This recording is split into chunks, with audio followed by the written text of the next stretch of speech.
Hi, I'm Carole Basile, Dean of ASU's Mary Lou Fulton Teachers College. I wish we could be together in an arena full of balloons, noise, and families as we celebrate the accomplishments of this year's graduates earning bachelor's, master's, and doctoral degrees. But we are together in spirit. And instead of an arena filled with balloons, I'm talking to you from the most meaningful location I can think of, a school. This is the Herberger Young Scholars Academy on the West Campus of the Arizona State University. And for today, let's imagine it stands in for every school, every learning environment that's been pushed around by COVID this past year.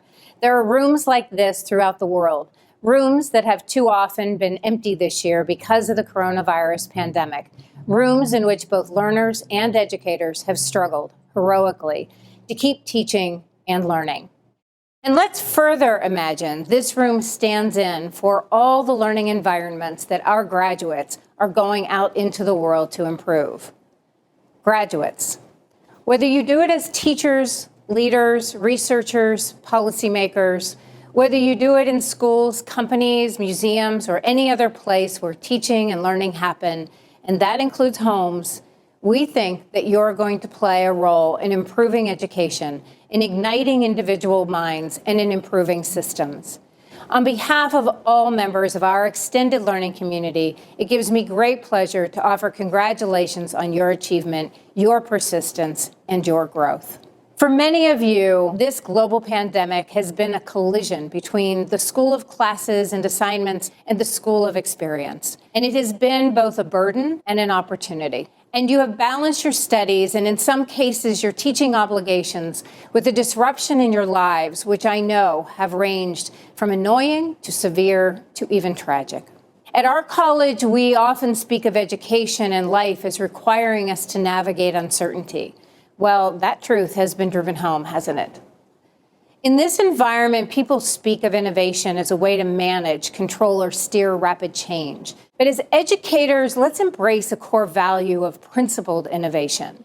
Here are 4 qualities that might ground this idea: moral, civic, intellectual, and performance. Moral qualities such as empathy, compassion, and fairness help us keep sight of the irreducible dignity of all people, especially the youngest, and of the realness of their experience. Civic qualities, such as the desire to understand others, remind us that we are social beings and that ultimately we thrive not by ourselves, but in community. Intellectual qualities, such as critical thinking and problem solving, keep us honest with ourselves and with one another.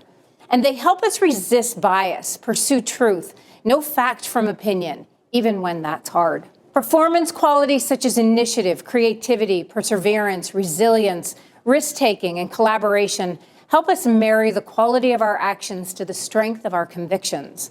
They help us transform our good intentions into meaningful outcomes. And as you head out into the world, I hope you keep in mind this idea of principled innovation. It's a framework for ethical behavior and decision-making, and for individual and collective action that allows us to address and challenge systemic problems in order to improve the well-being of others. And so there you have it. Not much to ask, right? We may not know what the future will bring, but we know the future will come. It will arrive. And you will be there to greet it. Listen and exercise your moral muscle. Help people and nurture your civic character. Think and think again as you hone those intellectual tools.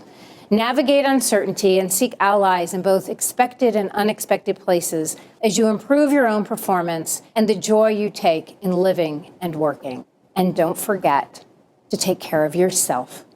Make it better. Figure it out together. Get out there. Help make a world with optimism, joy, humor, courage, and most of all, love.